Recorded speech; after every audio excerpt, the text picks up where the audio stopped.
ನಾಡಿನ ಜನತೆಯ ಒಂದು ಶುಭ ಹಾರೈಕೆಯಿಂದ ಮತ್ತೆ ಜನರ ಒಂದು ಬದುಕಿಗೆ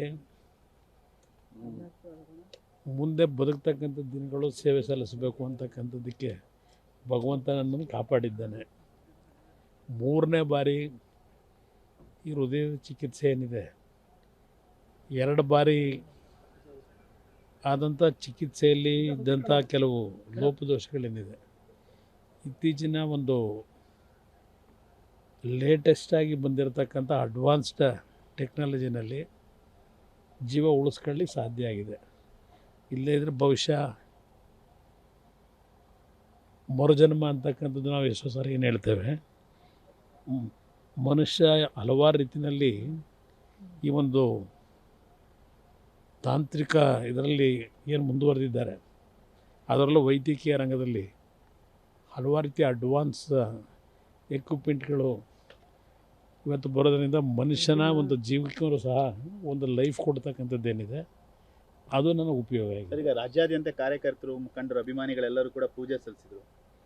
ಇಲ್ಲ, ನನಗೆ ಅವರ ದೇವರಿಗೆ ಪ್ರತಿದಿನ ಅವತ್ತೇನು ನನಗೆ ಆಪರೇಷನ್ ಆದಂಥ ದಿನ ನಾಡಿನಾದ್ಯಂತ ಅಭಿಮಾನಿಗಳು, ಹಿತೈಷಿಗಳು ದೇವರಿಗೆ ಪ್ರಾರ್ಥನೆ ಸಲ್ಲಿಸಿದ್ರು.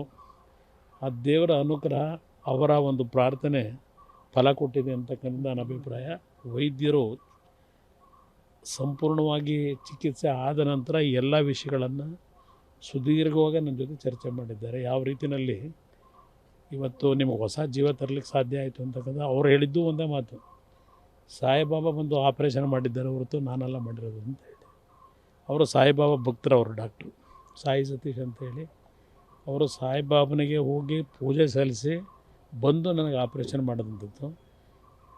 ಮತ್ತು ಹಂಗೇರಿಯಾದಿಂದ ಇನ್ನೊಬ್ಬರು ಒಬ್ಬ ಅವರ ಕೊಲೀಗು ಅಲ್ಲಿಯ ಒಬ್ಬರು ವೈದ್ಯರು, ನುರಿತ ವೈದ್ಯರು ಜೊತೆಯಲ್ಲಿ ಬಂದು ಅವರಿಬ್ಬರು ಈ ಒಂದು ನನಗೆ ಮತ್ತೆ ಒಂದು ಹೊಸ ಜೀವ ಕೊಡ್ತಕ್ಕಂಥಲ್ಲಿ ಯಶಸ್ಸು ಕಂಡಿದ್ದಾರೆ. ಈಗ ಚುನಾವಣೆ ಕೂಡ ಇದರಲ್ಲಿ 3-4 ದಿನ, ಬಹುಶಃ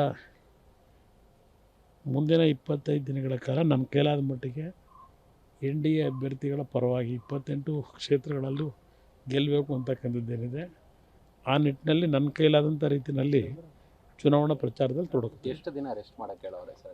ಇಲ್ಲ, ಒಂದು 3-4 ದಿನ ಹಾಕಿದರೆ ನನಗೆ ಸ್ವಲ್ಪ ವಾಕ್ ಮಾಡಲಿಕ್ಕೆ ಇನ್ನೊಂದು 2-3 ದಿವಸ ಬೇಕು. ಮಂಡ್ಯದಿಂದ ತಾವೇ ಅಭ್ಯರ್ಥಿ ಅಂತ ಹೇಳಿ ಇನ್ನೊಂದು 2 ದಿವಸದಲ್ಲಿ